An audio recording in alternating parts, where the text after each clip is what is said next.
Hello everyone, मैं अशोक कुमार। स्वागत है आपका विद्यार्थी कैफे पर। आज हम लोग पढ़ने वाले हैं प्रश्न निर्माण। प्रश्न निर्माण की बात करें तो प्रश्न निर्माण बहुत ही महत्वपूर्ण टॉपिक है जो 5 अंक का आता है लगभग सभी क्लासों में, मतलब 6 से 10 तक, मतलब जो भी क्लासेस है सारी क्लासों में 5 अंक का ये प्रश्न आता है। आप लोगों के हाफ ईयरली हो गया, ईयरली हो गया, है ना, सभी में 5 अंक का प्रश्न आता है। तो प्रश्न निर्माण सीखने से पहले, वीडियो में आगे बढ़ने से पहले, यदि आप लोग मेरे चैनल पर नए हैं तो चैनल को सब्सक्राइब करिएगा, वीडियो को लाइक करिएगा और ज़्यादा से ज़्यादा लोगों को शेयर करिएगा। तो प्रश्न निर्माण की बात कर लेते हैं हम लोग कि प्रश्न निर्माण हम लोग करते हैं तो कितनी तरह से प्रश्न बनाए जाते हैं और क्या क्या प्रोसेस है, किस तरीके से हम लोगों को बनाना है, क्या ध्यान रखना है, सब चीज़ों के बारे में जानेंगे। तो पहली बात कर लेते हैं, प्रश्न निर्माण हम लोग जो है 2 तरीके से करते हैं। पहला हो गया, हम लोग जो है प्रश्नवाचक अवयवों का प्रयोग करके प्रश्न बनाते हैं। दूसरा हो गया किम शब्दों का प्रयोग करके। तो आज हम लोग जो है प्रश्नवाचक जो अवयव पद होते हैं उनका प्रयोग करके प्रश्न बनाना सीखेंगे। उसके बाद नेक्स्ट वीडियो में हम लोग किम शब्दों का प्रयोग करके प्रश्न निर्माण बनाना जो है हम लोग सीखेंगे। चलते हैं वीडियो में आगे। सबसे पहले बात कर लेते हैं कि भाई हम लोग जो है प्रश्न बनाते हैं तो हमको क्या मतलब जो है अवयव पद कौन कौन से होते हैं। तो जैसे इंग्लिश में आप लोग जब प्रश्न बनाते हैं तो WH वर्ड का प्रयोग करते हैं, उसी प्रकार से जब संस्कृत में प्रश्न निर्माण करते हैं तो सप्तककारों का प्रयोग करते हैं। सप्तककार मतलब क्या हो गया, यानी कि क से शुरू होने वाले 7 जो शब्द है, जो अवयव पद है, प्रश्नवाचक अवयव पद, उनका प्रयोग करके प्रश्न बनाना। आपने देखा होगा कि भाई इंग्लिश में प्रश्न बनाने के लिए आप वेयर, वॉट, वैन, है ना, हाउ मैनी का प्रयोग करके प्रश्न बनाते हैं। उसी तरीके से संस्कृत में प्रश्न बनाने के लिए हम लोगों को सप्तककारों की आवश्यकता होती है। सप्तककार मतलब क से शुरू होने वाले 7 शब्द, 7 अवयव पद कौन कौन से हैं देखते हैं। ठीक है, आप लोगों को दिख रहे होंगे। एक तो हो गया कति, एक हो गया कुत्र, एक हो गया कदा, किम, किमर्थम, कुतः और कथम। ठीक, इन सभी के अर्थ भी जान लेते हैं कि सब भाई इनका मतलब क्या होता है ना, ताकि इनका अर्थ जानने के बाद आपको आधा आइडिया हो जाएगा कि भाई इससे प्रश्न बनाएंगे तो किस तरीके से बनाएंगे। आगे हम लोग और एग्जाम्पल सहित इसको समझेंगे। पहले इनका अर्थ जान लेते हैं। जैसे किमर्थम, जैसे कति है तो कति का मतलब होता है कितना, कितनी, कितने। अब आपको आइडिया हो गया होगा कि भाई अगर प्रश्न में कितना आ जाए, है ना, तो आप उसका उत्तर क्या देंगे। जैसे मैंने बोल दिया कमरे में कितने विद्यार्थी हैं, तो आप लोग संख्या बताएंगे। यानी कि अगर किसी संख्यावाचक शब्द के नीचे अंडरलाइन दे रखा है तो आप समझ जाएंगे कि भाई हमें कति का प्रयोग करके प्रश्न बनाना है। चलते हैं आगे, दूसरे अवयव के प्रश्नवाचक अवयव के बारे में जानते हैं। दूसरा है कुतः, है ना। कुतः का मतलब हो गया कहाँ। अब कहाँ का उत्तर आपको पता है, जैसे कति का उत्तर संख्या होती है ना। अब आप सोचिए कि भाई अगर किसी प्रश्न में कहाँ आया हुआ है, वेयर आया हुआ है, यानी कि संस्कृत में कहे तो कुत्र आया हुआ है, तो इसका उत्तर क्या होगा। कुत्र का मतलब कहाँ होता है। आप कहाँ रहते हैं, तो जयपुर, जोधपुर, जो भी है आपका, है ना, निवास, मतलब जो भी आपकी लोकेशन है वो बताएंगे। मतलब किसी ना किसी, इसका जो उत्तर है कोई ना कोई स्थान होता है, स्थानवाचक शब्द रहेगा कहने का मतलब। ठीक, तो एक हिंट मिल गया कि भाई हाँ, स्थानवाचक शब्द के नीचे अंडरलाइन दे रखा है तो हमें जो है संस्कृत की बात करें तो कुत्र का प्रयोग करके प्रश्न बनाना है। ठीक है, अब आगे बात कर लेते हैं और कौन से अवयव पद की बात करते हैं। आगे एक लिखा हुआ है कुतः, है ना। अब कुतः का मतलब होता है कहाँ से। ठीक है, अब इसका उत्तर भी कोई ना कोई स्थान रहेगा। ठीक, दोनों में अंतर क्या रहता है वो हम लोग आगे जब इनके एग्जाम्पल से प्रैक्टिस करते हैं तब देखेंगे। फिलहाल इनके अर्थ जान लेते हैं सभी के। ओके, नेक्स्ट हो गया कदा। कदा का मतलब हो गया कब। अब आपको आइडिया हो गया, है ना, कब का उत्तर क्या होता है, समय होता है। यानी कोई समय के नीचे अंडरलाइन दे रखा है या समय सूचक शब्द जो भी हो उसके नीचे अंडरलाइन कर रखा है तो उसको हटा के हमको कदा लगाना है संस्कृत में प्रश्न बनाने के लिए। ओके, आगे देखते हैं।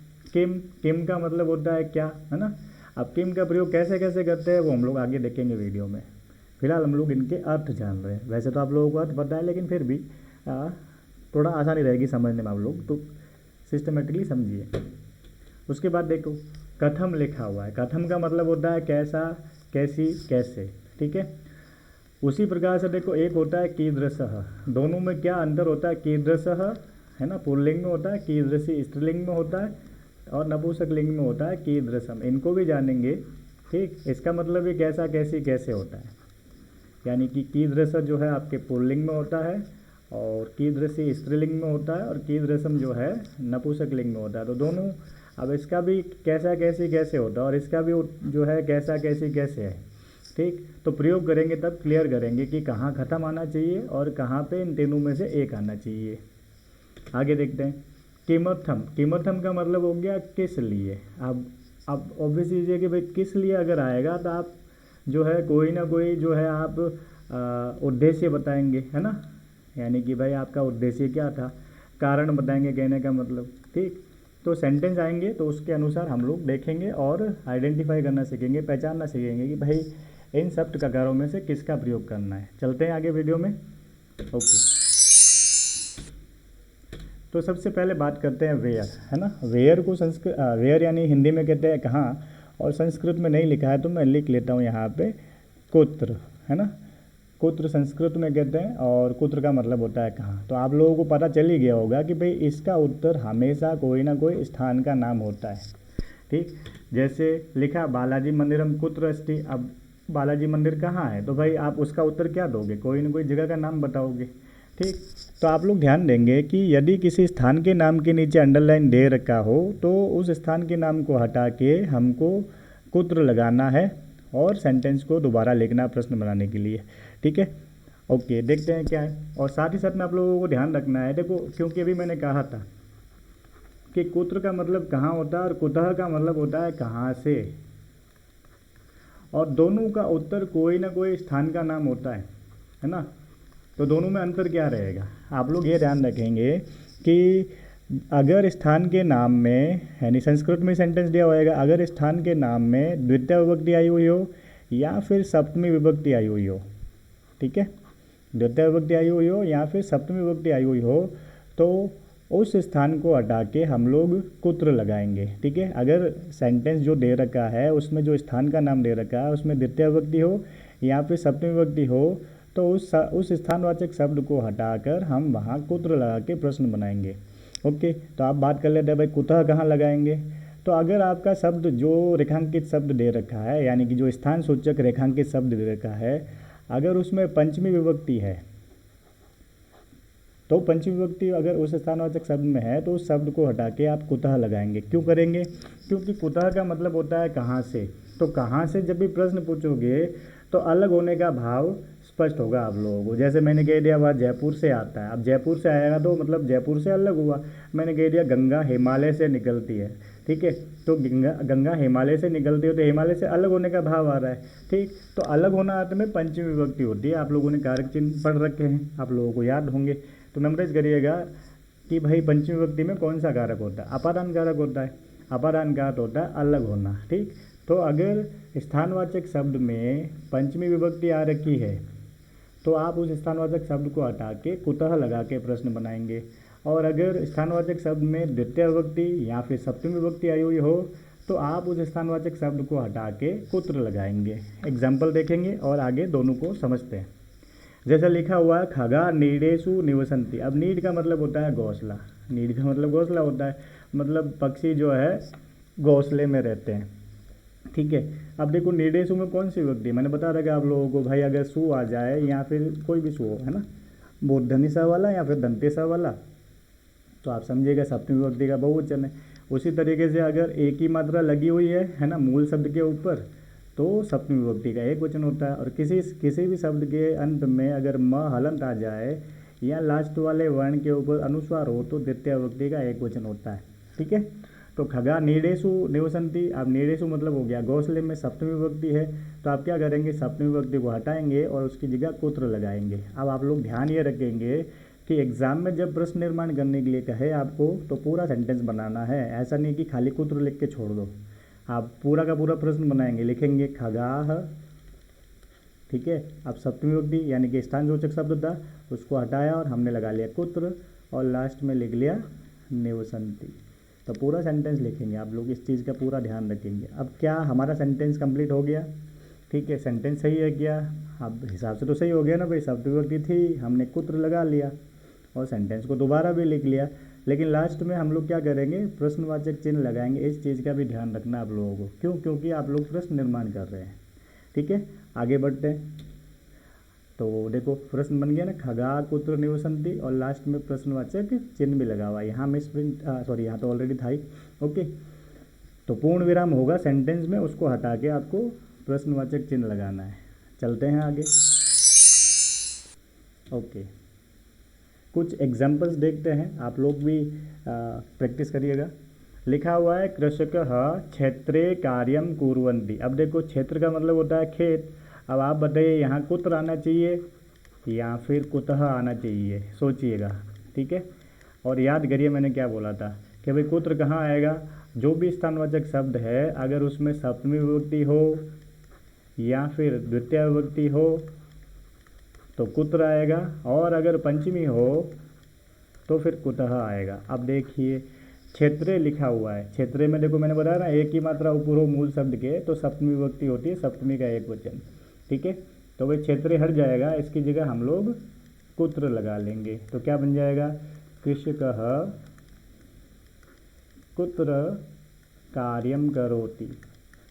पूरा सेंटेंस लिखेंगे आप लोग। ठीक है, कृषकः कुत्र कार्यम करोति, और लास्ट में प्रश्नवाचक चिन्ह। यहाँ ये गलती से लगा हुआ है, आप लोगों को पूर्ण विराम मिलेगा, प्रश्न बना के ही प्रश्नवाचक चिन्ह लगाना है। ठीक है, ओके, आगे देखो दूसरा सेंटेंस क्या हुआ, भवतः पुत्र विद्यालय पठति। अब फिर से देखिए, यहाँ लास्ट में एक ही मात्रा लगी हुई है ना, तो एक ही मात्रा लगी है तो मतलब सप्तमी विभक्ति हो गई, स्थान के नाम में सप्तमी विभक्ति आई हुई है, और सप्तमी विभक्ति होती है तो हमको क्या करना है, द्वितीय और सप्तमी होने पर हमें कुत्र लगाना है। तो लगा लो कुत्र, तो क्या हो जाएगा प्रश्न, भवतः पुत्र विद्यालय की जगह आ गया कुत्र और पठति। ठीक है, और पठति यानी कि सेंटेंस पूरा हो गया, और लास्ट में हम लोगों को प्रश्नवाचक चिन्ह लगाना है। नेक्स्ट एग्जांपल देखते हैं। ठीक, मैं ये इंक क्लियर कर लेता हूँ ताकि आपको स्पष्ट दिखे।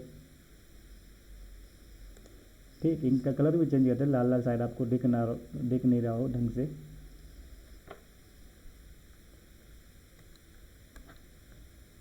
एक मिनट,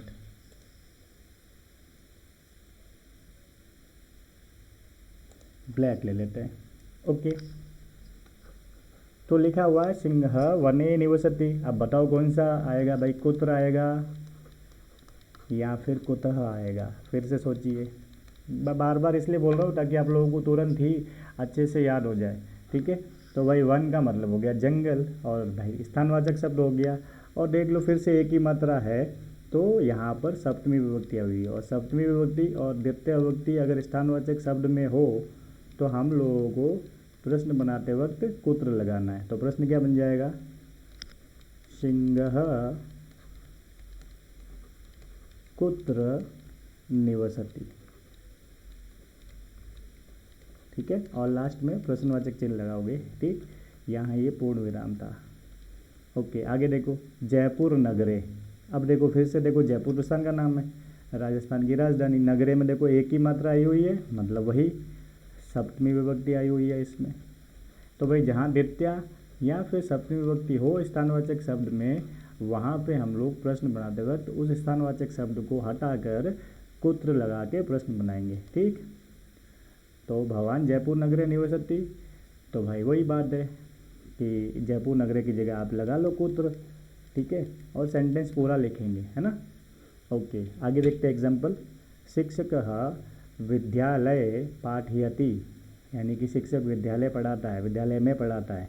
फिर से देखो कौन सी विभक्ति है, एक ही मात्रा है, मतलब सप्तमी विभक्ति हो। सप्तमी विभक्ति हो गई तो हमको क्या लगाना है, कुत्र लगाना है, चाहे द्वितीय हो चाहे सप्तमी विभक्ति हो, हमको कुत्र लगाना है। ठीक है, स्थानवाचक शब्द की बात कर रहा हूँ मैं। ठीक है, शिक्षकः कुत्र पाठयति। ठीक है, और लास्ट में प्रश्नवाचक चिन्ह लगाएंगे। ओके, आगे देखो मगध देश है। देखो लाल लाल वालों को चेंज करना हम लोगों को। ठीक है, मगध देश है। अब मगध देश मतलब जगह का नाम हो गया, है ना, और एक ही मात्रा लगी हुई है, मतलब सप्तमी विभक्ति हो गई, तो हो जाएगा कुत्र सुंदरवनम आसीत। ठीक है, तो आप लोग आराम से कर सकते हैं, कोई दिक्कत नहीं है। मतलब आप लोगों को कुत्र और कुतः वाला समझ में आ गया होगा। कुतः के एग्जाम्पल जब कुतः वाला अव्यय पद पढ़ेंगे प्रश्नवाचक, तब आएंगे एग्जाम्पल। मैंने आपको दोनों एक साथ समझा दिए। ठीक है, तो उसमें ज़्यादा टाइम हमारा खर्च नहीं होगा, क्योंकि हमने दोनों को एक साथ यहीं पे समझ लिया है। तो कुत्र सुंदरवनम आसीत, लास्ट में प्रश्नवाचक चिन्ह। आई होप आप लोगों को ये स्पष्ट हो गया होगा कि कहाँ पर आप लोग कुत्र लगाएंगे और कहाँ पे कुतः लगाएंगे। ठीक है, और मैंने द्वितीय विभक्ति का भी बोला है कि भाई आप लोग ध्यान रखेंगे कि या तो द्वितीय विभक्ति रहेगी या सप्तमी विभक्ति रहे तो कुत्र लगेगा। ठीक है, तो मैंने कह दिया मान लो सह विद्यालयम गच्छति, एक मिनट ना, हाँ, सह विद्यालयम गच्छति। अब एक सेंटेंस मान लो ये आया हुआ, अब देखो विद्यालयम लिखा हुआ है यहाँ पे।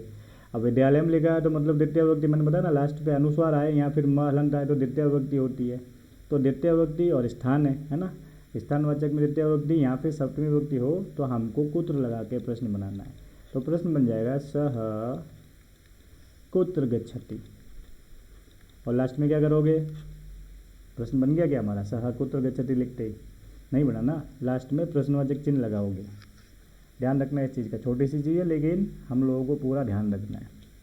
ओके, अब देखो दो सेंटेंस और लिखा हुआ है, अहम पाली नगरे निवसामि, है ना, तो एक ही मात्रा हुई है, मतलब सप्तमी विभक्ति, और सप्तमी विभक्ति होने पर हम क्या करेंगे, स्थानवाचक शब्द में सप्तमी विभक्ति हो तो जो प्रश्न बनाते वक्त उस स्थानवाचक शब्द को हटा के हमें कुत्र का प्रयोग करके सेंटेंस को दोबारा लिखना है। ठीक है, कर लोगे ऐसे कैसे, देखो आकाश है, आकाश में देखो फिर से एक ही मात्रा लगी हुई है, और वही स्थानवाचक शब्द में अगर एक ही मात्रा यानी कि सप्तमी विभक्ति है तो आप लोग प्रश्न बनाते वक्त कुत्र लगा के दोबारा सेंटेंस को लिखेंगे। ठीक है, तो आराम से आप लोग प्रश्न निर्माण कर सकते हो। सेंटेंस पूरा होने पर लास्ट में हमको प्रश्नवाचक चिन्ह लगाना है। आशा करता हूँ आप लोगों को कुत्र क्लियर हो गया होगा, स्पष्ट हो गया होगा, ज़्यादा डिफिकल्ट नहीं है अगर थोड़ा सा ध्यान से करोगे। ओके, और हाँ अभी बात करते हैं कति। अब कति का मतलब हो गया, अब देखो कुत्र के साथ आपका कुतः क्लियर हो गया, जब आएगा तब उसकी बात कर लेंगे। अभी बात करते हैं कति का मतलब होता है कितना, कितनी, कितने, है ना। अब इससे आपको स्पष्ट हो गया कि भाई अगर किसी संख्यावाचक शब्द के नीचे अंडरलाइन दे रखा है तो आप लोग जो है कति का प्रयोग करके प्रश्न बनाएंगे। ठीक है, जैसे कि भवतः या भवत्या परिवारे कति जनाः सन्ति, मतलब आपके परिवार में कितने लोग हैं। अब ऐसा प्रश्न आपका है तो आप क्या करेंगे, कोई न कोई संख्या बताएंगे उत्तर देते वक्त।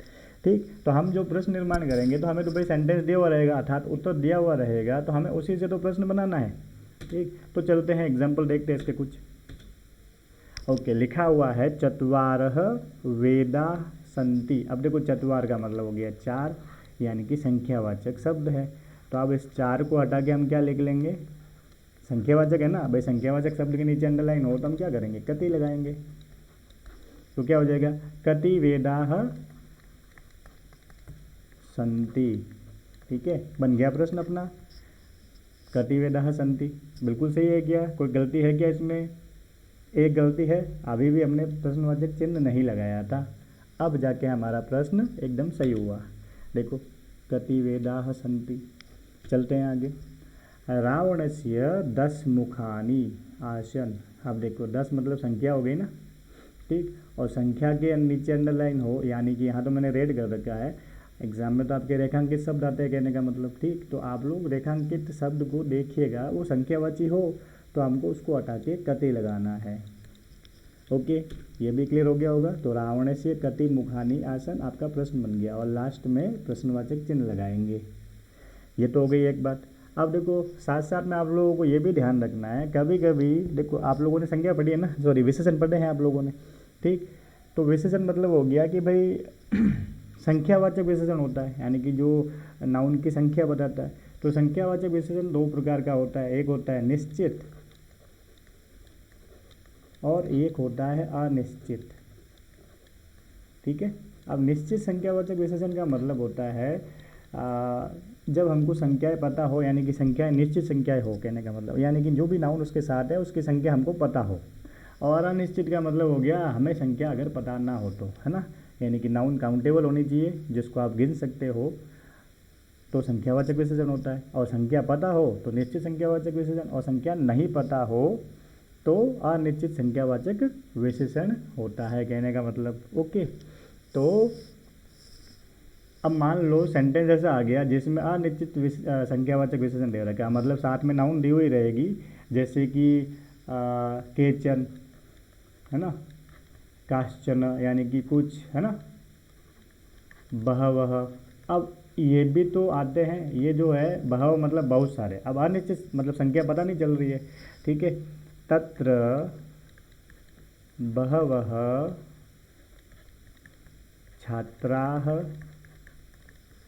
सन्ति। अब देखो छात्र जो है इनको गिन सकते थे, काउंटेबल नाउन थी, लेकिन इनकी संख्या बतानी है, तो ये जो है अनिश्चित संख्यावाचक विशेषण हो गया बहवह, है ना। इससे पता चला ना बहुत सारे है, लेकिन संख्या क्लियर नहीं है कहने का मतलब, ठीक।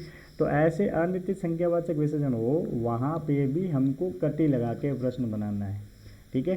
अब संख्यावाचक है कैसे पता चल रहा है, क्योंकि इसके साथ छात्राः लिखा हुआ है, जिसको कि गिना जा सकता था, लेकिन क्योंकि संख्या पता नहीं है, संख्या निश्चित नहीं है, इसलिए अनिश्चित संख्यावाचक विशेषण हो गया। तो इसको प्रश्न बनाने के लिए भी हम लोग कटी लगाएंगे, ठीक। तो कटी लगाने के बाद पूरा लिख लेंगे, तत्र कटी छात्राः सन्ति, और लास्ट में प्रश्नवाचक चिन्ह, मतलब वहाँ कितने छात्र थे। ऑब्वियस ही चीज़ है, अगर संख्या होती है इस प्रश्न का, अगर उत्तर बताते हम लोग और संख्या पता होती तो हम लोग वो बता देते हैं कि भाई 30 थे कि 40 थे, है ना।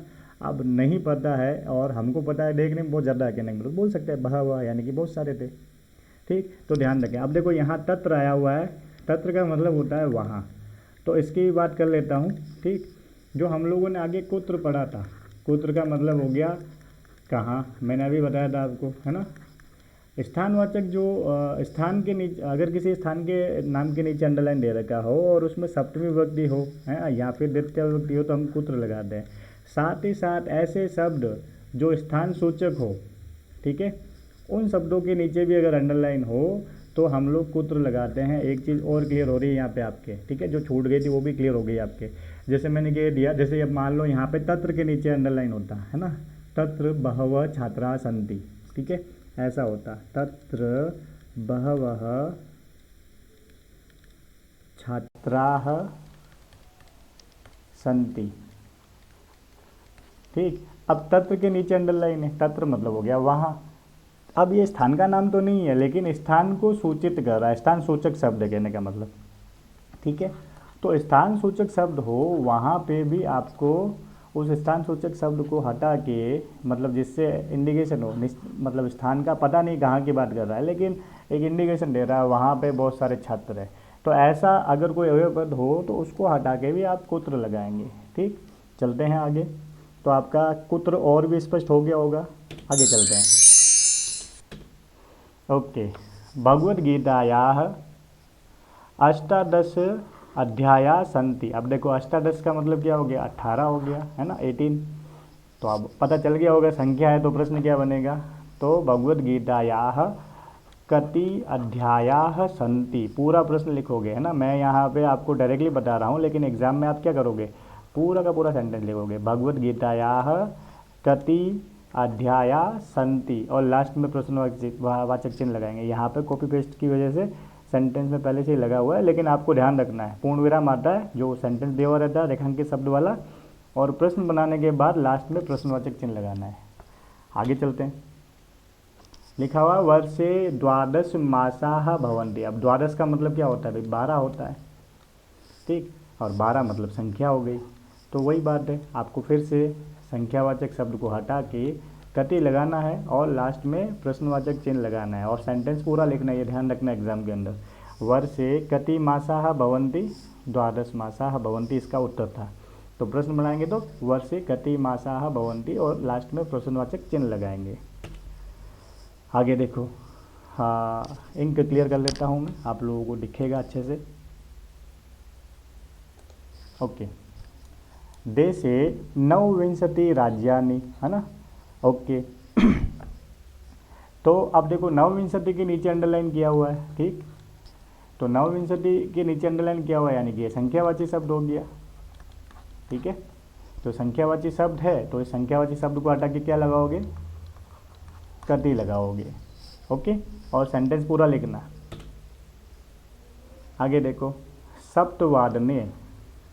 अब देखो यह जो है यहाँ पे आप लोगों को, देखो हम तो कति वाला पढ़ रहे थे, है ना, लिखा हुआ है अहम सप्तवादने विद्यालयम सॉरी ये मिस प्रिंट है, गच्छसी लिखा हुआ है ना, यहाँ गच्छामि करना था। अब देखो यहाँ पे शब्द आया हुआ है, क्या यहाँ पे कति करेंगे हम लोग? कुछ बच्चे क्या करते हैं, अब जैसे कि पढ़ लिया हमने कि भाई संख्यावाची शब्द हो तो वहाँ पे हम लोग जो है उस संख्यावाची शब्द को हटा के कति लगा लेंगे। ठीक है, अब शब्द देखा, साथ लगा और कति लिख लिया। लेकिन आप लोग ध्यान रखेंगे कि वादनम जो होता है, वादनम का मतलब होता है बजे, है ना, बजे मतलब समय सूचक हो गया ये। ठीक है, वादनम मतलब बजे। ठीक, तो समय सूचक शब्द है ये, संख्यावाचक नहीं है। सप्तवादने मतलब 7 बजे। ठीक है, और 7 बजे मतलब ये समय सूचक है कि संख्यावाचक है? ये वही समय सूचक शब्द है। और समय सूचक हो तो हम लोग कति नहीं लगाएंगे, ये ध्यान रखना, कति नहीं आएगा यहाँ पे। ठीक है, और समय सूचक होता है तो हम लोग जो है कदा लगाएंगे।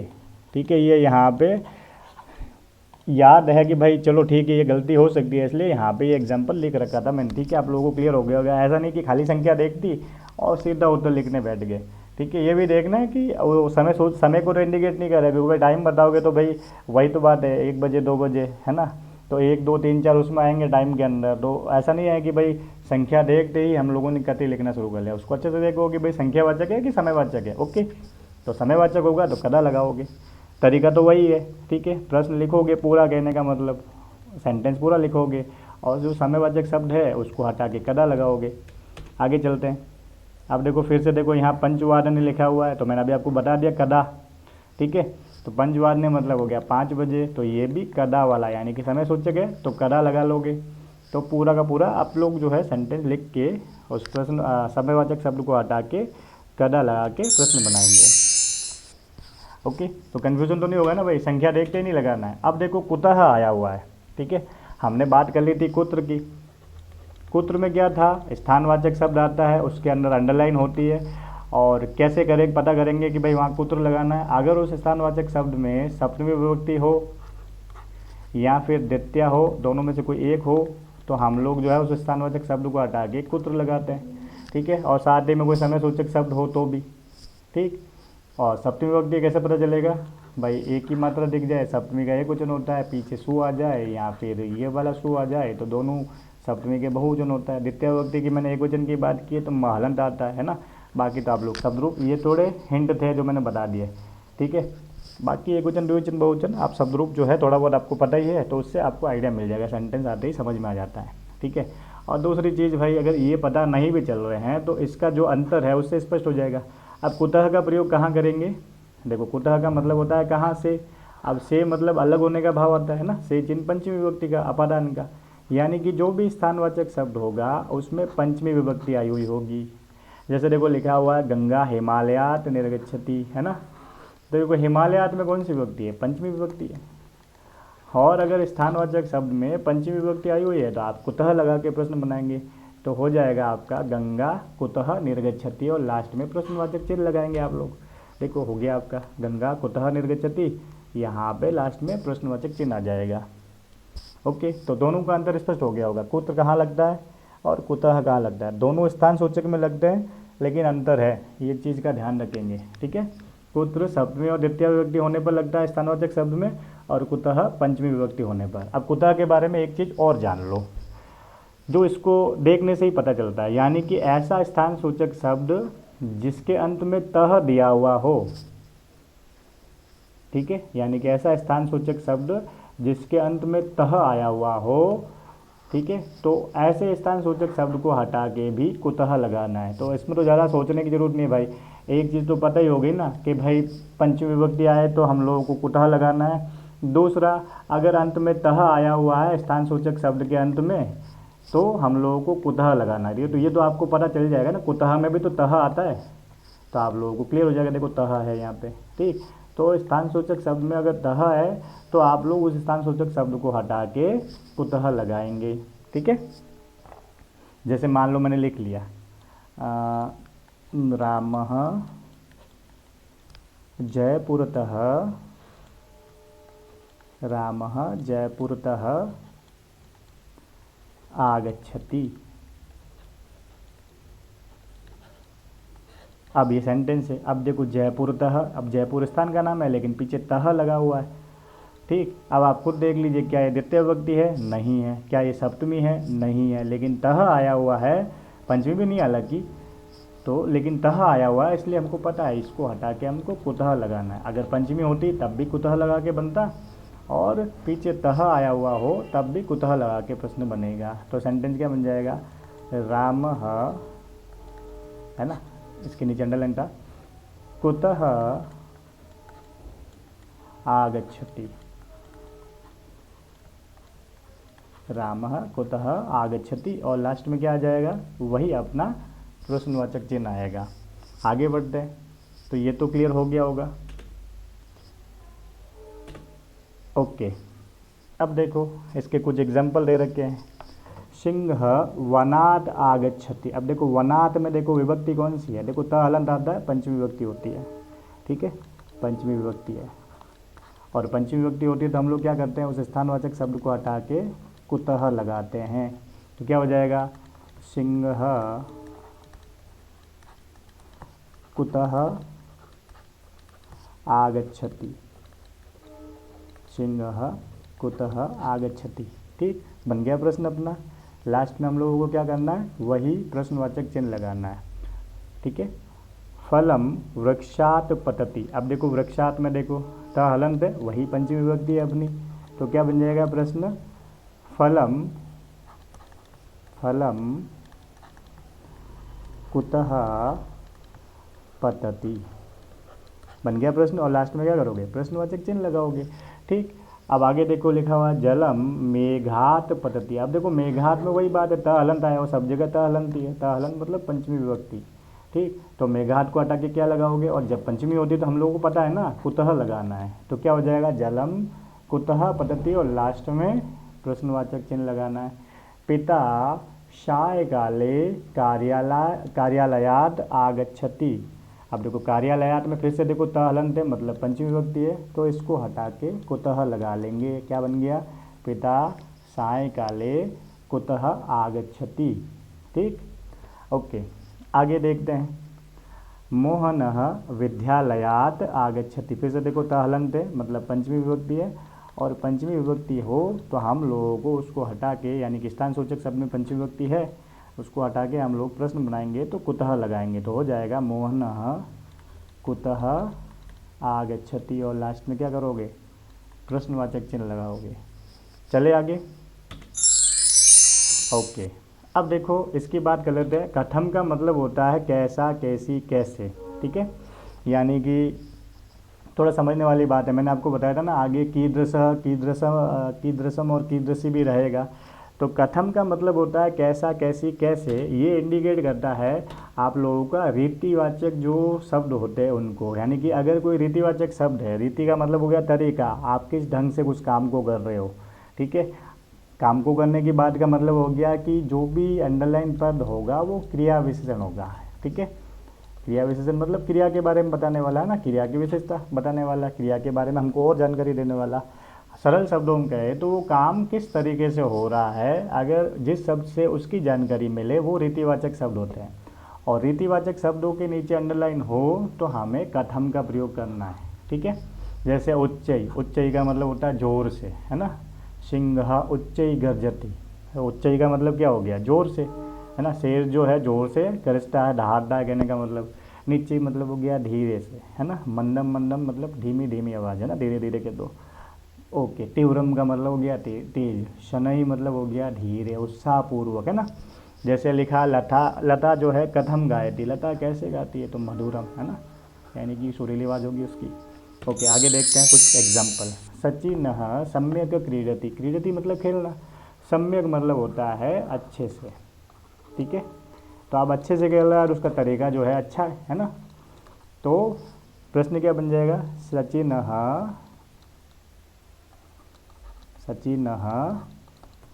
कथम क्रीडति,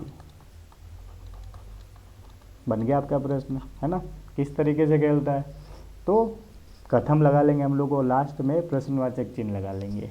लिखा हुआ गजः शनैः चलति, यानी कि हाथी जो है धीरे से चलता है, मतलब धीरे धीरे चलता है, धीरे चलता है। तो शनैः मतलब किस तरह से चलता है वो, है ना, धीरे धीरे चलता है। तो क्या हो जाएगा? गजः कथम कथम चलती, यानी कि हाथी जो है कैसे चलता है, गधा कथम चलती। ठीक। और अगर आपको पता करना है भाई क्रिया विशेषण, तो क्रिया से पूछ लो कैसा, है ना, कैसा, कैसी, कैसे, है ना, तो आपका जो उत्तर होता है वो क्रिया विशेषण होता है, जो उत्तर आएगा वो क्रिया विशेषण होगा। जैसे भाई हाथी कैसे चलता है, धीरे से। सचिन कैसा खेला, अच्छा खेला। जैसे अगला सेंटेंस देखो, अश्वः तीव्रम धावती, तो धावती मतलब दौड़ता है, कैसे दौड़ता है, तो तीव्रम यानी कि तेजी से। ठीक, तो ऐसे भी पता कर सकते हो आप लोग। तो हो जाएगा आपका अश्वः कथम धावती। और लास्ट में क्या करोगे, क्योंकि भाई प्रश्न बना रहे हैं तो प्रश्नवाचक चिन्ह जरूर लगाना है। सिंह उच्चई गर्जती, आ गया था ये, उच्चई मतलब जोर से, तो क्या बन गया आपका सिंह कथम गर्जती। ठीक है, तो उच्चई की जगह आप कथम लगा के पूरा सेंटेंस लिखेंगे। आगे देखो, रेल यानम शीघ्रम धावती, देख लो फिर से शीघ्रम आया हुआ है, तो क्या प्रश्न बन जाएगा, रेल यानम कथम धावती। भाई ट्रेन तो तेज़ी से ही दौड़ेगी ना।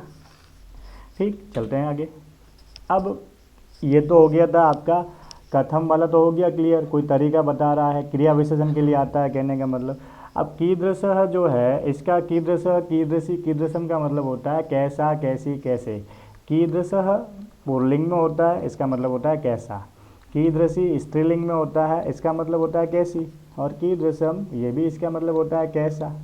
ठीक, ये नपुंसकलिंग के लिए होता है। ठीक, मतलब नॉन लिविंग थिंग के जो है, अगर उसमें अंडरलाइन दे रखा हो तो उसके लिए। ठीक, अब अंडरलाइन की चीज़ में ऐसे गुणवाचक शब्द है ना, जैसे कि गुणवाचक शब्द मतलब जैसे कि गुण रंग बताने वाले, रंग रूप गुण जो भी बताने वाले, जैसे कि श्वेत मतलब सफ़ेद, है ना, ये कलर हो गया आपका, रंग हो गया, है ना। अब रूप रंग जो भी हो गया कहने का मतलब, वीर, बुद्धिमान, सुंदर, है ना। तो ये सारे के सारे जो है विशेषण शब्द होते हैं। आप लोगों ने विशेषण का भेद पढ़ा होगा ना, गुणवाचक विशेषण। अभी मैंने क्या बताया था, संख्यावाचक विशेषण हो तो आप लोग जो है कति लगाते हैं। अब गुणवाचक विशेषण की बात कर लेते हैं, तो जब गुणवाचक विशेषण दिया हुआ हो तो वहाँ पर आप लोग जो है कीदृशः, कीदृशी और कीदृशम लगाएंगे। ठीक है, क्यों, क्योंकि कीदृशः पुल्लिंग शब्द, अगर गुणवाचक शब्द अगर पुल्लिंग है तो कीदृशः, स्त्रीलिंग है तो कीदृशी, और नपुंसकलिंग है तो कीदृशम।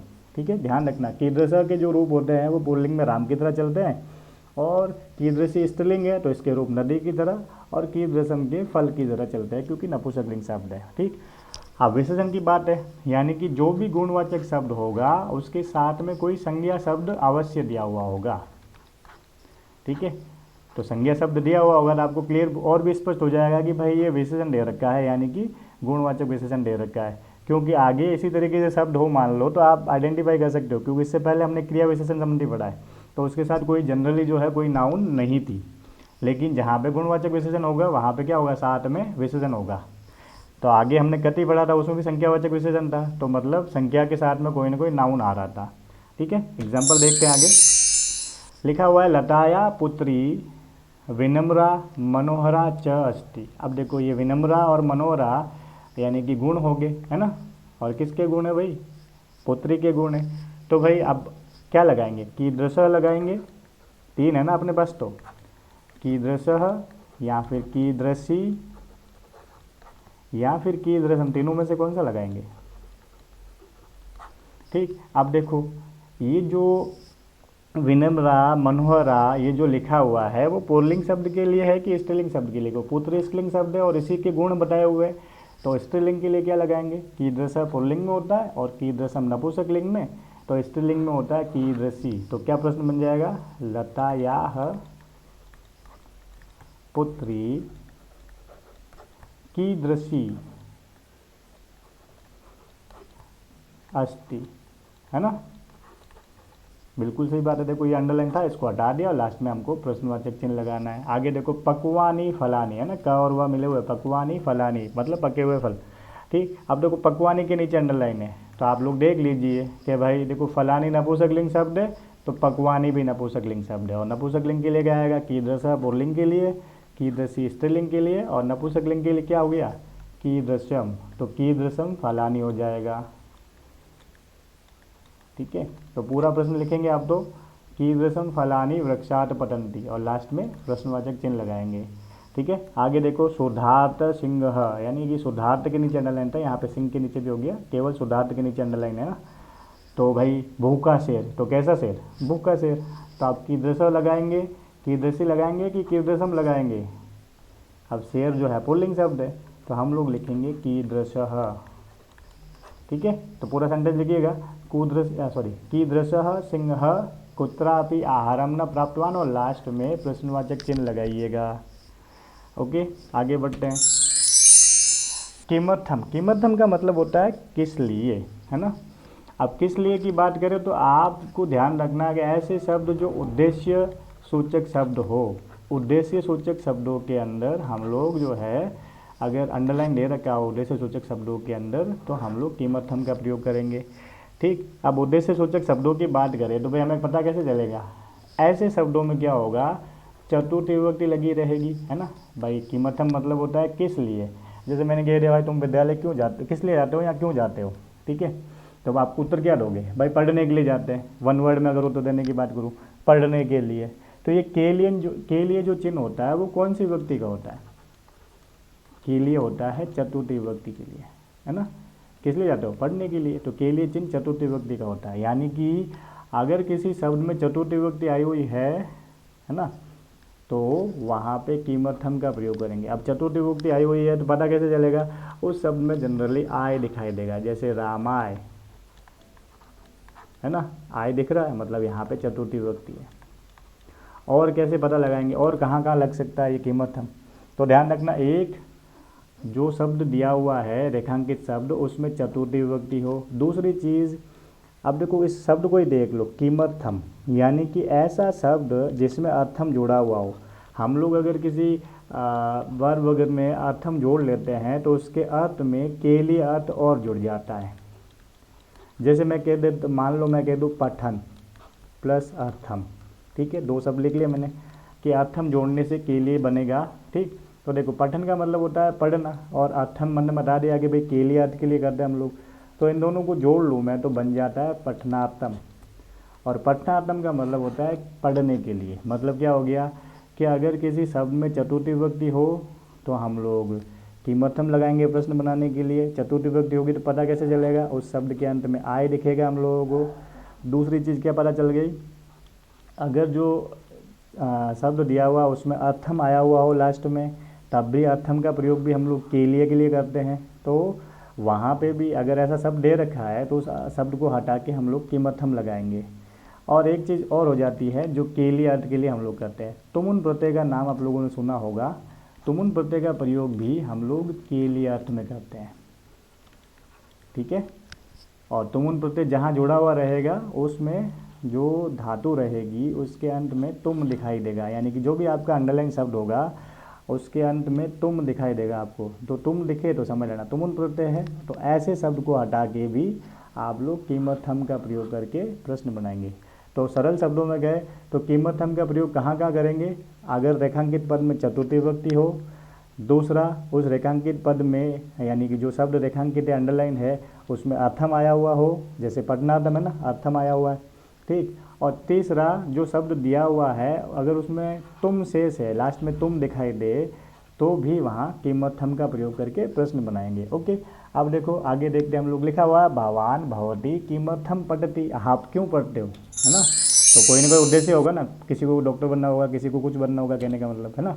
आगे देखो, विद्यालयम पठनाय गच्छति। अब देखो पठनाय, पठनाय देखो मैंने बताया ना, आय आती है, आय इनकम नहीं है भाई। आय का मतलब वही, अगर आय आया हुआ है तो कौन सी विभक्ति हो गई, चतुर्थी विभक्ति हो गई। और चतुर्थी विभक्ति वाला शब्द अगर अंडरलाइन हो तो उसको हटा के हमको किमर्थम लगा के प्रश्न बनाना है। तो प्रश्न क्या बन जाएगा आपका, विद्यालयम किमर्थम गच्छति, और लास्ट में प्रश्नवाचक चिन्ह। फिर से देखो, परोपकाराय, है ना, एतद शरीरम परोपकाराय अस्ति। देखो फिर से आय आया हुआ है, मतलब कौन सी विभक्ति हो गई, चतुर्थी विभक्ति हो गई। अगर आप लोगों को शब्द रूप याद नहीं भी है तो जब भी वीडियो को अच्छे से देख रहे हो तो आपको विभक्तियों के हिंट भी मिल जाएंगे, ठीक है। तो आय आया हुआ है मतलब चतुर्थी विभक्ति। तो प्रश्न बनाते वक्त हम लोग क्या करेंगे, इस आय की जगह, यानी कि जो आय वाला शब्द है, यानी कि चतुर्थी विभक्ति वाला जो शब्द है, उसको हटा के हम लोग किमर्थम लगाएंगे। तो प्रश्न क्या बन जाएगा, एतत् शरीरम किमर्थम अस्ति और लास्ट में प्रश्नवाचक चिन्ह। आप लोग पूरा का पूरा सेंटेंस लिखेंगे। मैं समझाने के लिए आपको बता रहा हूँ ताकि वीडियो थोड़ा छोटा बने और आप लोग समझ भी पाए। अब देखो, वीरेंद्र ज्ञानार्थम पठति। अब देखो मैंने बताया अर्थम आए, ठीक है, एक तो चतुर्थी विभक्ति आने पर और दूसरा जो जुड़ा हुआ शब्द है उसमें अर्थम आने पर हम लोगों को किमर्थम लगा के प्रश्न बनाना है। तो क्या बन जाएगा, वीरेंद्र किमर्थम किमर्थम पठति और लास्ट में क्या लगा लोगे, प्रश्नवाचक चिन्ह।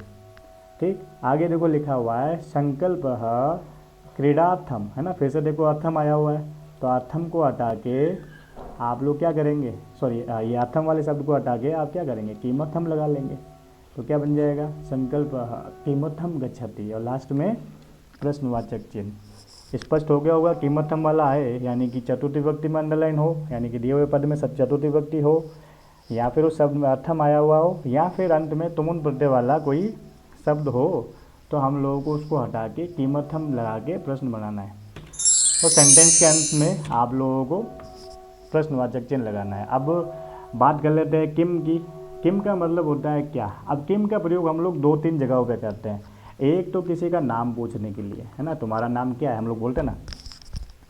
तो अब हम लोगों को पता कैसे चलेगा कि भाई यहाँ पे नाम पूछने वाले सेंस में हम लोगों को किम लगाना है। तो भाई उस सेंटेंस में नाम वर्ड लिखा हुआ होगा, मतलब नाम देने की बात नहीं कर रहा हूँ, मतलब ये जो शब्द है नाम ऐसा लिखा हुआ होगा, और इस नाम के बाद ऑब्वियसली चीज़ है किसी ना किसी व्यक्ति का नाम आएगा, XYZ कोई भी हो सकता है ना। जैसे मैंने कह दिया ना भाई कि अब मुझे कोई पूछेगा तुम्हारा नाम क्या है, तो मैं बोलूँगा ना मेरा नाम अशोक है।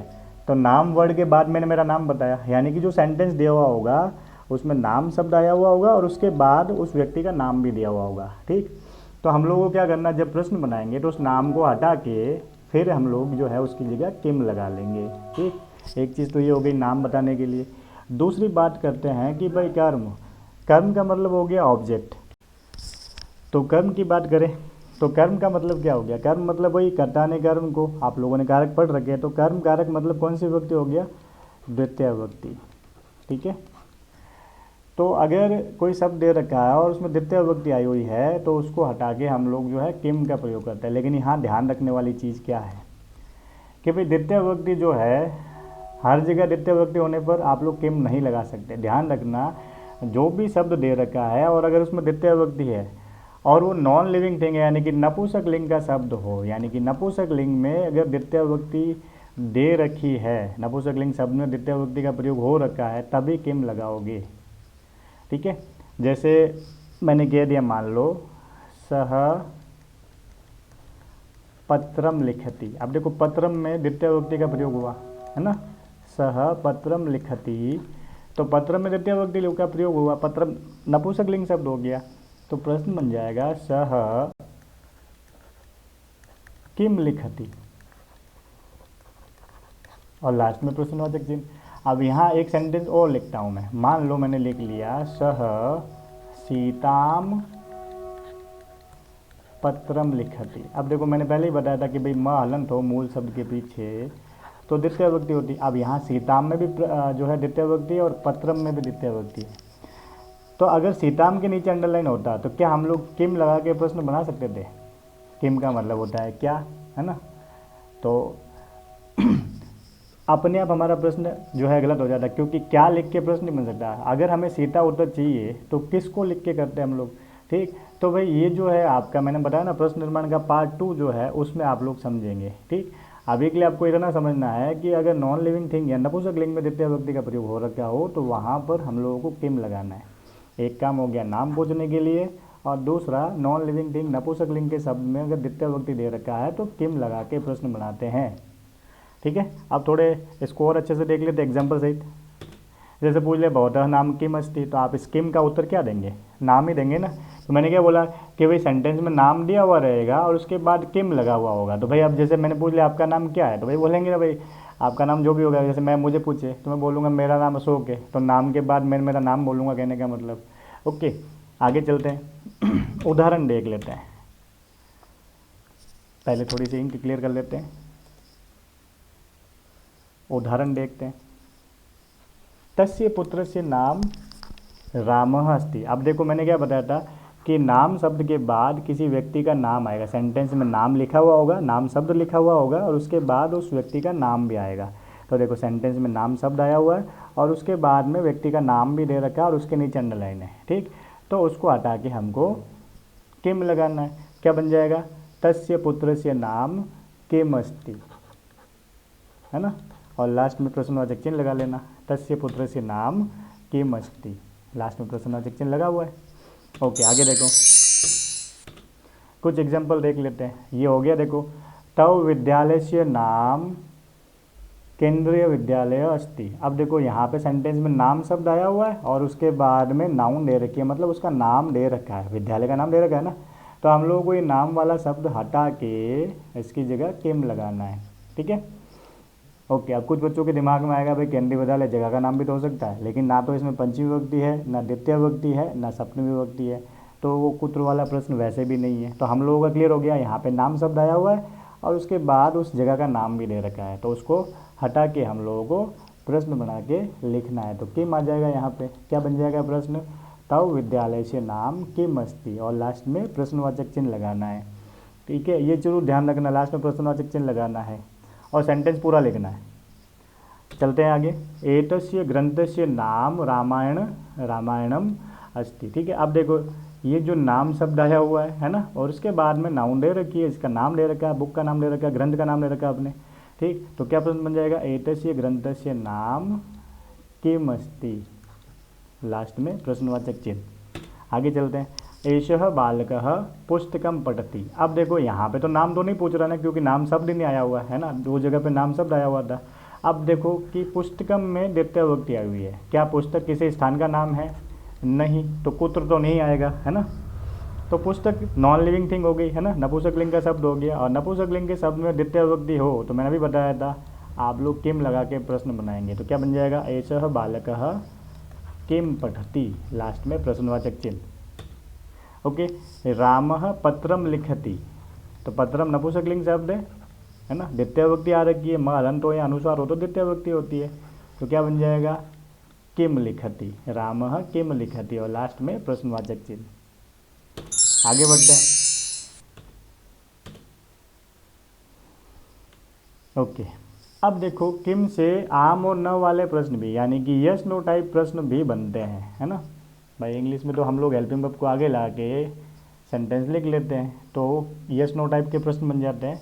वैसे ही हम लोगों का किम स्टार्ट में किम लगा के प्रश्न लिख लेंगे तो आपके हाना वाले प्रश्न बन जाएंगे, तो वहाँ पे भी आप किम का प्रयोग करके बनाते हैं। अब हम लोग क्या करेंगे कि भाई जो आपका उत्तर दिया हुआ रहेगा भाई, यानी कि भाई उसी से तो प्रश्न बनाओगे, उसमें आम या न आया हुआ रहेगा। पहली चीज़ तो ये होगी, आम या न लिखा हुआ हो, आपको पता चल जाएगा कि भाई किम शब्द का प्रयोग किम का प्रयोग करके प्रश्न बनाना है। कुछ और ध्यान रखना, ये भी क्या क्या ध्यान रखना है, अगर प्रश्न में जैसे कि आप लोगों ने इंग्लिश में देखा होगा, अगर प्रश्न में आई आया हुआ है तो उत्तर में आप लोग जो है यू बोलेंगे, या उत्तर में यू आया हुआ है तो प्रश्न में जो है आप मतलब जो है आपको प्रश्न में यू दे रखा है तो आप उत्तर में आई बोलेंगे। जैसे मैंने कहा तुम्हारा नाम क्या है, तो आप मेरा वर्ड यूज़ करके बोलेंगे, मेरा नाम ये है, कि तुम्हारा वर्ड यूज़ करके बोलेंगे। तो ये इंटरचेंज होते हैं, यानी कि दो लोग आपस में बात करते हैं तो चेंज होते हैं, स्विच होते हैं आपस में, कहने का मतलब। अगर प्रश्न में है तो उत्तर में आप या तुम आएगा, और प्रश्न में अगर आप या तुम है तो उत्तर में मैं आएगा या हम आएगा, ठीक। और अगर किसी तीसरे आदमी की बात करते हैं तो कोई चेंज नहीं होता है, जो दे रखा है वही। जैसे कि वह पढ़ता है तो वह ही लिखेंगे हम लोग, ठीक है। एग्जाम्पल देखते हैं, आम अहम भारतीय अस्मि। अब देखो आम आया हुआ है, यानी कि यस नो अगर दे रखा है तो हमको पता है कि किम लगा के प्रश्न बनाना है, सेंटेंस के स्टार्ट में ही किम लगाना है, क्योंकि यस नो वाला प्रश्न बनेगा। अब देखो अहम का मतलब होता है मैं, ठीक। अब मैं है तो आप यहाँ तो जब प्रश्न बनाओगे तो तुम बोलोगे, है ना, आप अपने बराबर वाला हो, ठीक है। और कोई आपसे बड़ा है तो भवतः, है ना, भवतः भवान बोल लो, कहने का मतलब, है ना, यानी आप तो देखो अब किम भवान भारतीय अस्ति, ठीक। तो अब मैंने बताया ना चेंज होता है, उत्तर लिखते वक्त हमने बोल दिया था भाई आम अहम भारतीय अस्मि, यानी कि मैं भारतीय हूँ, हाँ मैं भारतीय हूँ। फिर से देखो यहाँ पे ना आया हुआ है, ना का मतलब नहीं, तो यस नो वाले में क्या होगा, आम या ना आए तो आप लोग समझ जाएंगे कि भाई प्रश्न बनाते वक्त हमको शुरुआत में किम लगाना है। ठीक, तो आगे किम आ जाएगा और प्रश्न क्या बन जाएगा, किम तव पुत्र। देखो मम आया हुआ था, मम यानी मेरा, तव यानी तुम्हारा, तो मैंने बताया ना आपस में अगर बातचीत हो रही तो ये चेंज होते हैं आपस में। ठीक है, तो किम तव पुत्र अभ्यंता अस्ति। ओके, तो ये दो प्रश्न, यानी कि आपने एग्जांपल देख लिया कि यस नो आएंगे। यस नो टाइप के अगर सेंटेंस दे रखे हैं आम और न वाले, तो आपको किस तरीके से प्रश्न बनाना है। ओके, कुछ सेंटेंस और है। आम मम राज्यस्य नाम बिहारम अस्ति। मम का मतलब मेरा होता है, तो भाई भवतः लिख लो या फिर तव लिख लो, दोनों में से एक लिख लो, कहने का मतलब है ना तुम्हारे नाम का, तुम्हारे राज्य का नाम कहने का मतलब। ठीक, तो आम मम राज्य से नाम बिहारम अस्ति, तो आगे आप आम आया हुआ उसकी जगह किम लगा लो, तो बन जाएगा किम तव राज्य से नाम बिहारम अस्ति। ओके, अगला सेंटेंस देखो, न लिखा हुआ है, तो मैंने बताया ना आम और ना है तो क्या करोगे, स्टार्ट में किम लगा लो। अहम आया हुआ है तो अहम की जगह त्वम कर लो। चीन देशीय ना अस्मि, अब ध्यान दो यहाँ अहम था उत्तम पुरुष का एक वचन, यहाँ उत्तम पुरुष के एक वचन की क्रिया थी। ठीक है, तो अब त्वम जो है मध्यम पुरुष का है तो आप असी लिख लेंगे इसमें, ये थोड़ा सा ध्यान रखने वाली चीज़ है ना। तो आपस में चेंज होते हैं, मध्यम पुरुष और उत्तम पुरुष के हो। तो एक मिनट, थोड़ा इंक साफ क्लियर कर लेते हैं। और आम एतस्य ग्रंथस्य नाम गीता अस्ति। आम मतलब यस नो वाला, तो भाई वही हमको पता है, किम बना लगा के बताएंगे, सेंटेंस बनाएंगे तभी आम न वाला प्रश्न बनेगा। किम एतस्य ग्रंथस्य नाम गीता अस्ति, पूरा का पूरा एज इट इज लिखेंगे। क्यों, क्योंकि अब किसी तीसरे की बात हो रही है और लास्ट में प्रश्नवाचक चिन्ह लगाएंगे। न एषो बालकः मूर्खः नास्ति, अब न आया हुआ है तो क्लियर हो गया कि किम लगा के प्रश्न बनाना है। किम एषः बालकः मूर्खः नास्ति, लास्ट में प्रश्नवाचक चिन्ह। आप चाहे तो प्रश्न पॉजिटिव भी बना सकते हैं, किम एषः बालकः मूर्खः अस्ति। ठीक है, नास्ति लिखोगे तब भी ठीक है और ये लिखोगे तब भी ठीक है। ठीक है, तो क्लियर हो गया कि स्टार्ट में आम ना आए तो हम लोगों को किम लगा के प्रश्न बनाना है। अब ये सारे के सारे एग्जाम्पल आप लोगों के करने के लिए है और इसमें सभी के सभी मिक्स हैं। ठीक है, आप लोग ध्यान रखेंगे तो आप लोगों को क्लियर हो गया होगा कि भाई कहाँ पे कदा लगाते हैं, है ना। कदा समय सूचक शब्द हो, ठीक, या घड़ी का टाइम हो, या जो भी समय सूचक शब्द हो, सुबह शाम हो गया, महीना हो गया, है ना, ऐसे कोई भी शब्द जो टाइम को बताए तो वहाँ पे आप लोगों को कदा लगाना है। स्थानवाचक में क्या क्या हो गया, आपका कुत्र आता है स्थानवाचक के लिए। ठीक, और कुत्र में आपको पता रखना है कि अगर स्थानवाचक में द्वितीय विभक्ति हो या फिर सप्तमी विभक्ति हो तो आप लोग कुत्र लगाएंगे, और पंचमी हो तो कुतः लगाएंगे। ठीक है, ये क्लियर हो गया था। और लास्ट में तह आया हुआ हो तब भी आपको कुतः लगाना है। ठीक है, चतुर्थी विभक्ति वाला आए किमर्थम लगाओगे, अतम शब्द आए किमर्थम लगाओगे, या फिर तुमुन प्रत्यय वाला शब्द आ जाए किमर्थम लगाओगे। ठीक, संख्या आ जाए कति लगाओगे, संख्या सूचक शब्द जो भी हो, है ना, अनिश्चित संख्या वाले भी कति लगाओगे। ठीक है, रीतिवाचक हो, काम कैसे हो रहा तरीका बताया जाए, कथम लगाओगे। और गुणवाचक आ जाए तो भाई कीदृशः, कीदृशी, कीदृशम इत्यादि लगाओगे, कहने का मतलब। ठीक, तो प्रैक्टिस करिएगा तो अच्छे से हो जाएगा। थोड़ा ये मिस प्रिंट है, सही कर लेना इसको, ये गच्छसी लिखा हुआ है यहाँ पे भी और यहाँ पे भी। ठीक है, तो अच्छे से प्रैक्टिस करिएगा, ये लो आप लोग बनाइएगा कॉपी में अपनी और प्रैक्टिस करिएगा, देखना आप लोगों को कितना आया है ना। प्रैक्टिस करने से ही आप लोगों का धीरे धीरे काम और सुधरेगा। ठीक, तो आज के लिए बस इतना ही। बहुत बहुत धन्यवाद आप लोगों का वीडियो बनने के लिए, और फिर मिलेंगे किसी और वीडियो के किसी और टॉपिक पे जो है डिस्कस करेंगे हम लोग। तो आप लोग जो है जाते जाते अगर आप मेरे चैनल पर नए हैं तो चैनल को सब्सक्राइब करिएगा और वीडियो को लाइक और शेयर अवश्य करें। धन्यवाद।